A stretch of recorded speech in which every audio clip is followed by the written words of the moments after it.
E5 entertainment Kamakshi Jayakrishnan தயாரிப்பில் தங்கர் பச்சான் வழங்கும் பேரன்பும் பெருங்கோபமும் June 5 முதல் திரையரங்குகளில். சம்மர் ஹாலிடேஸ் வந்தாச்சு, நம்ம GT ஹாலிடேஸும் வந்தாச்சு. GT holidays, south India's #1 travel brand. Meenakshi faculty of pharmacy admission open for B.Pharm. Apply now. ஒரு வரலாற்று சிறப்புமிக்க ஒரு சட்ட ஆளுமைகள், களத்திலே போராடி கொண்டிருக்கிறவர்கள், மேலி பிடித்து உழுகிற விவசாயி, இருக்கிற உழைக்கிற மக்களுக்காக போராடுகிறார்கள். அவருடைய கோரிக்கைகளை களத்திலும் சட்டமன்றத்திலும் நீதிமன்றத்திலும் இன்றைக்கு வாடக்கூடியவர்கள் என்று பன்முக ஆளுமை தன்மையோடு கலையும் இலக்கியமும் வீரமும் காதலும் தமிழகத்துடைய மாபெரும் தொன்மைகள் வரலாறுகள். அந்த அடிப்படையில் இன்றைக்கு ஏற்பட்டிருக்கிற மிகப்பெரிய ஒரு நெருக்கடியாக சந்தித்துக் கொண்டிருக்கக்கூடிய கூட்டாட்சி தத்துவத்துக்கு வந்திருக்கிற ஒரு ஆபத்தை பற்றி ஒரு வழக்கறிஞர்கள் ஒன்று சேர்ந்து இந்திய வழக்கறிஞர் சங்கம், சமத்துவ வழக்கறிஞர் சங்கம், அகில இந்திய பணியாற்றும் வழக்கறிஞர் சங்கம், ஜனநாயக வழக்கறிஞர் சங்கம் ஒன்று கூடி இந்த நிகழ்வை நடத்துவதற்கு ஏற்பாடு செய்திருப்பது என்பது சால பொருத்தமானது. வரலாற்றில் 1848ஆம் ஆண்டு உலகத்தில் லண்டன் மாநகரத்தில் அறிவிக்கப்பட்டிருக்கிற ஒரு அறிக்கையில் 2 மாமேதைகள் கூறினார்கள். The philosophers interpret the world so far. The point is how to change of it கேட்டான். உலகத்தை பற்றி பல பேர் விளக்கம் கொடுக்கிறார்கள், வியாக்கியானம் செய்கிறார்கள். நம் முன்னிருக்கிற கேள்விகளை எப்படி மாற்றி அமைப்பது என்பதுதான். அந்த மாற்றத்திற்கான கருவியை துவக்க வேண்டியது நம்மை போன்றிருக்கிற அறிவுஜீவிகள் தான். ஆகவே தான் இன்றைக்கு அமர்ந்திருக்கக்கூடிய இலக்கியத்திலும் கலையிலும் TM கிருஷ்ணா அவர்கள் வந்திருப்பதும், அதே போல் இறுக்கமாக இருக்கக்கூடாது, மகிழ்வோடு இருப்பதற்காக வந்திருக்கக்கூடிய ஸ்டாண்டப் காமெடி சேர்ந்தவர்களும், அதோடு சேர்ந்து உச்சநீதிமன்றத்திலும் சென்னை உயர்நீதிமன்றத்திலும் வழக்காடக்கூடிய அல்லது நீதிபதியாக இருந்து நம்முடைய அக்பரை போன்றிருக்கக்கூடிய மக்கள் நீதிபதிகளை கொண்டும், அதே போல் என்னை போன்றிருக்கிற ஒரு மாவட்டத்தில் பணியாற்றிக் கொண்டிருக்கிறவர்களை கொண்டும் இந்த மன்றத்தில் நாம் நிகழ்வு அமைத்திருக்கிறோம். இதற்கு வந்திருக்கக்கூடிய மிகப்பெரிய ஆளுமைகள் இங்கே அமர்ந்திருக்கிறார்கள். டெல்லி போராட்டத்திலே 700 பேர் ஈகம் செய்திருக்கிற பொன்னை இங்கே அமர்ந்திருக்கிறார். ஆதவந்தி சென்னை அவர்கள் அமர்ந்திருக்கிறார்கள். வாச்சாத்தி கொடுமையை படமாக்கி கொண்டிருக்கிற ரோஹிணி அவர்கள் இங்கே அமர்ந்திருக்கிறார்கள். இப்படி நான் பட்டியலிட்டு கூற முடியும். இங்கே இந்த நிகழ்வு மிக முக்கியமானது என்று கேட்டால், அரசியல் சாசனம் என்பது VR கிருஷ்ணன் சொல்வதை போல அது ஒரு வாழுகிற ஆவணம், லிவிங் டாக்குமெண்ட் என்று சொன்னார். இதை வாழுகிற ஆவணம் என்பது அது கடன் வாங்கியிருப்பதாக இருந்தால், maybe the fact that is a borrowed constitution, it is a transformative constitution தான். நாம் கடன் வாங்கியிருக்கிறோம் பல நாடுகள் இருந்தெல்லாம், ஆனாலும் இந்த மண்ணுக்கேற்ற முறையில் வேரோடு நின்று கொண்டிருக்கின்றோம். Article 17 speaks about untouchability has been eradicated, abolish சொல்கிறது. தீண்டாமை ஒழிக்கப்பட்டு விட்டது என்ற வார்த்தையை அரசியல் சாசனத்துடைய சரத்து பிரிவில் நாம் கூறுகிறோம். ஒழிக்கப்பட்டு விட்டதா? ஒழிக்கப்படவில்லை. 2000 ஆண்டுகளுக்கான போராட்டமும் சமூக விடுதலைக்கான போராட்டமும் பிரிட்டிஷ் இந்தியாவில் இருக்க போராட்டம் ஒன்றிணைந்து உருவாக்கப்பட்டது தான் இன்றைக்கு இருக்கிற அரசியல் சாசனம். 1919 வந்திருக்கக்கூடிய முதல் சுற்று, 1935ஆம் ஆண்டு வந்திருக்கிற கவர்மெண்ட் ஆஃப் இந்தியா ஆக்ட், அதற்கு பின்னாலே இப்போது உருவாக்கி இருக்கக்கூடிய அரசியல் சாசனம், இவைகளுடைய வரலாறு என்பது சாதாரணமான ஒன்றல்ல. இன்றைக்கு வரப்போகி இருக்கக்கூடிய நம்முடைய மதிப்புக்குரிய முரளிதர் அவர்கள் ஒரிசாவில் இருக்கிற போது ஒரு வெபினாரில் பேசினார்கள். The role of the communist in making the Indian constitution பேசினார். எங்களுக்கே தெரியாத ஒன்று, MN ராய் எப்படி அன்றைக்கு 1919ஆம் ஆண்டு அரசியல் சாசனத்துடைய எப்படி அமைய வேண்டும் என்பதற்கான கருத்தில் வைத்த கருத்தை பற்றி பேசினார் அங்கே. அதே போல் இன்றைக்கு இருக்கிற ஒன்று, ஒரு 75 ஆண்டு காலத்தை நோக்கி வந்திருக்கிற நாம், இந்த 75 ஆண்டு காலத்தில் சந்தித்திருக்கக்கூடிய சவால்களிலே மிக முக்கியமாக இருக்கக்கூடிய ஒன்று கூட்டாட்சி தத்துவம், ஃபெடரலிசம் என்று சொல்லக்கூடிய வார்த்தை. ஜனார்தனம் ஐயா அவர்கள் இறந்து விட்டார்கள்.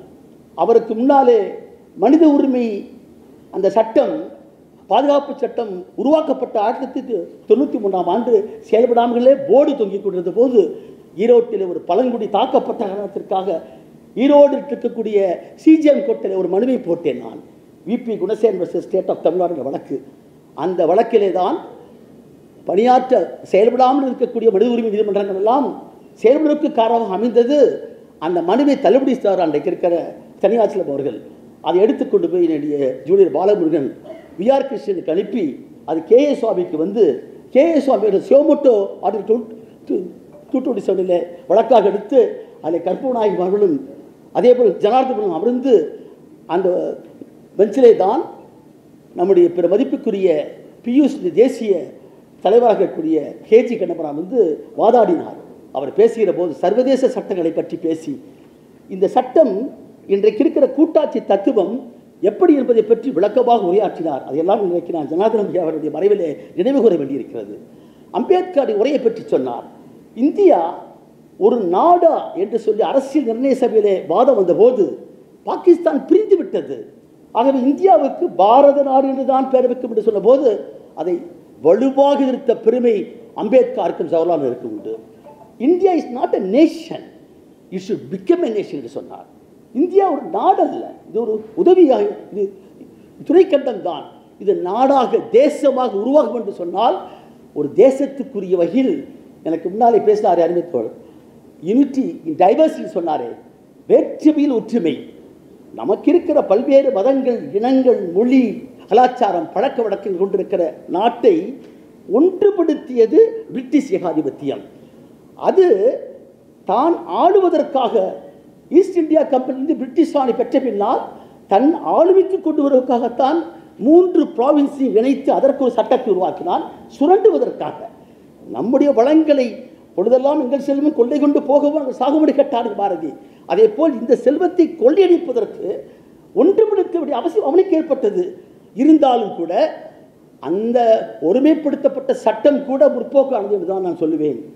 ஒரு காலம் 2000 ஆண்டு கால ஒரு நீதியை, வர்ணாசிரம நீதியை தூக்கி போட்டுவிட்டு சிஆர்பிசியும் ஐபிசியும் எவிடன்ஸ் ஆக்டும் ஒருவனுக்கு ஒரு நீதி, அவன் பணக்காரனாக இருந்தாலும் இந்துவாக இருந்தாலும் முஸ்லீமாக இருந்தாலும் எல்லோருக்கும் ஒரே நீதி சொல்லக்கூடிய இந்த 3 சட்டங்கள் வந்தது என்பது ஒரு முற்போக்கானது. பிளெஸிங் டிஸ்கஷன் சொல்வார்கள், அது போல கெடுதலும் நன்மையை பெயர்ந்தது. அதையெல்லாம் கொண்டுதான் அரசியல் நிர்ணய சபையிலே இந்தியா ஒரு நாடு அல்ல, நாடாக உருவாக வேண்டும் என்று சொன்னால் இங்கு இருக்கிற வேற்றுமைகள் களையப்பட வேண்டும். அந்த வேற்றுமைகள் என்ன? எல்லோரும் சட்டத்தின் முன் சமம், equality before law, equal protection of law என்பதை நாம் சொல்கின்றோம். No discrimination base of caste, creed, sex, religion and place of birth என்று சொல்கின்றோம். ஆனால் உண்மையில் அவைகளை எப்படி ஏற்படுத்துவது என்பதுதான் நமக்கு இருக்கிற மிகப்பெரிய கோரிக்கை. எப்படி கருப்பின மக்களுக்காக அன்றைக்கு போராடி அங்கு இருக்கக்கூடிய ஸ்டேட்ஸ் என்று பொறுத்தவரை மாநிலங்கள் அந்த கருப்புகளை அன்றைக்கு நீக்குர் என்று சொல்லுவார்கள். அமெரிக்காவிலே dogs and blacks are not allowed என்று சொல்லுவான். அப்பேற்பட்ட இடத்துல மாநிலத்தில் கூடியவர்கள் அவைகளை ஒழிக்க விரும்பவில்லை. ஆனால் ஒட்டுமொத்தமான ஃபெடரல் ஸ்டேட் அதை ஒழித்து சட்டமாக்கியது. நம்மை பொறுத்தவரையிலும் இங்கே நம்முடைய இந்தியாவை பொறுத்தவரை இது ஒரு நேஷனாக உருவாக வேண்டும் என்று சொன்னால் இங்கு இருக்கக்கூடிய வேற்றுமைகளிலே ஒற்றுமை காண வேண்டும் என்று சொன்னால் அதற்கான கூட்டாட்சி அமைந்தாக வேண்டும். அந்த கட்டத்துக்கு நாம் இப்பொழுது வந்திருக்கின்றோம். அதிலே தான் நான் மிக சுருக்கமாக சொல்லி முடிக்க வேண்டியது, அரசியல் சாசனத்தின் நோக்கம் என்ன? நீங்கள் சோசியலிசம் என்ற வார்த்தையை, செக்குலரிசம் என்ற வார்த்தையை அதில் இன்றைக்கு நாம் உள்ளே பூத்தி விட்டோம். கேசவானந்த வழக்கிலே the basic structure of the constitution என்பதை வரையறுக்கப்பட்டு விட்டது. அந்த வரையறுக்கப்பட்டுள்ள அடிப்படை கட்டமைப்பிலே புளூரலிசம் சொல்லக்கூடிய செக்குலரிசம் இருக்கிறது, ஜுடிஷியல் ரிவ்யூ இருக்கிறது. ஆகவே அந்த கூட்டாட்சி தத்துவத்தினுடைய இன்றைக்கு குவாலிட்டி என்பது இன்றைக்கு மாறும் என்று சொன்னால் அரசியல் சாசனத்தை அந்த நெகிழ்வுத்தன்மையை சொன்னார் அம்பேத்கர். இந்திய அரசியல் சாசனம் வந்து நெகிழ்வுத்தன்மை கொண்டது, வளைந்து கொடுப்பதல்ல, நெகிழ்வுத்தன்மை கொண்டது. ஆகவே இந்த கட்டத்திலே தான் ஒரு சமமான இந்தியா உருவாகும் என்று சொன்னால் சமமற்ற மக்களை சமமாக்குகிற போராட்டத்திலே இந்த கூட்டாட்சி சொல்லக்கூடிய ஃபெடரலிசம் சொல்லக்கூடிய இந்த வார்த்தைக்கு அர்த்தமே மையத்தில் உட்கார்ந்திருக்கிறவர்கள் இன்றைக்கு இதை அங்கீகரிக்க வேண்டும். ஆனால் நீ ஒரு பிரதிநிதியை கொண்டு வந்து வைத்துக்கொண்டு மக்களால் தேர்ந்தெடுக்கப்பட்டிருக்கிற சட்டசபைக்கு மேலாக ஒருவர் அமர்ந்து கொண்டு ஆட்சி நடத்த முடியாது. இஸ் அ கான்ஸ்டிடியூஷனல் ஆர்னமெண்ட் என்பதை ஹெட் என்பதை தவிர வேறு எந்த பதிவிற்கு முடியாது. அதுதான் ஜனாதிபதிக்கு உண்டு, இவருக்கு உண்டு. ஆனால் இதையெல்லாம் இன்றைக்கு உடைத்து ஒரே நாடு ஒரே தேர்தல் என்று முழங்குவது என்பது பஞ்ச் ஆஃப் தாட்டிலே படித்திருக்கிற ஒன்றைத்தான் எனக்கு ஞாபகம் வருகிறது. ஆகவே ஒரே நாடு அல்ல, ஒரே மதம் அல்ல. இந்த நாட்டில் பல இலக்கியங்கள், கலைகள், மதங்களை கொண்டிருக்கக்கூடிய நாட்டில் அனைவரையும் இணைக்கக்கூடிய ஒன்றாக இன்றைக்கு மத்திய அரசாங்கம் இருக்குமா என்று சொன்னால்தான் அந்த ஃபெடரலிசம் என்ற வார்த்தைக்கு அர்த்தமாக இருக்க முடியும். அதை உருவாக்குவதற்காகத்தான் இன்றைக்கு இது அற்புதமான இயக்க தேர்வாக்கிறார்கள். நோக்க உரையிலே சொல்ல வேண்டிய விஷயமே செக்குலரிசம் என்ற வார்த்தையை சமமற்ற கிடக்கலை சமமாக்குகிற போது யார் சமமற்றவர்கள்?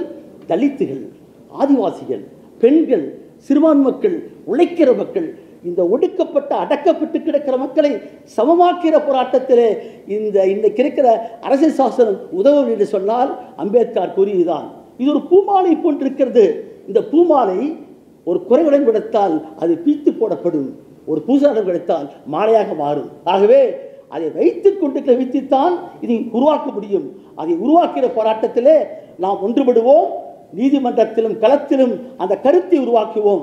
லெனின் கூறினார், an idea will become a material force but it gives the minds of the people சொல்கிறான். ஒரு கருத்து மக்களுடைய மனதை போய் கவ்வ வேண்டும். அப்படி கவிகிற போது பௌத்த சக்தியாக மாற வேண்டும்.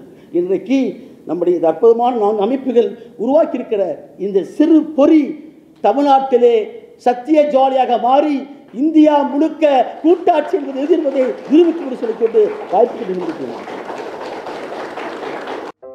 நக்கீரன் டிவிக்கு சப்ஸ்கிரைப் செய்யுங்கள். உங்கள் ஆதரவே எங்கள் பலம். ஆசிரியர்களுக்கு நண்பனாகவும் மாணவர்களுக்கு ஆசானாகவும் திகழும் தேர்வு வழிகாட்டி. ஒவ்வொரு பாடத்திற்கும் அனுபவமிக்க ஆசிரியர்களின் துல்லியமான தெளிவான விடைகள். CNC இருக்கு, தேர்வு பயம் எதற்கு? இது தீரன் பப்ளிஷிங் ஹவுஸ் விற்பனை வெளியீடு.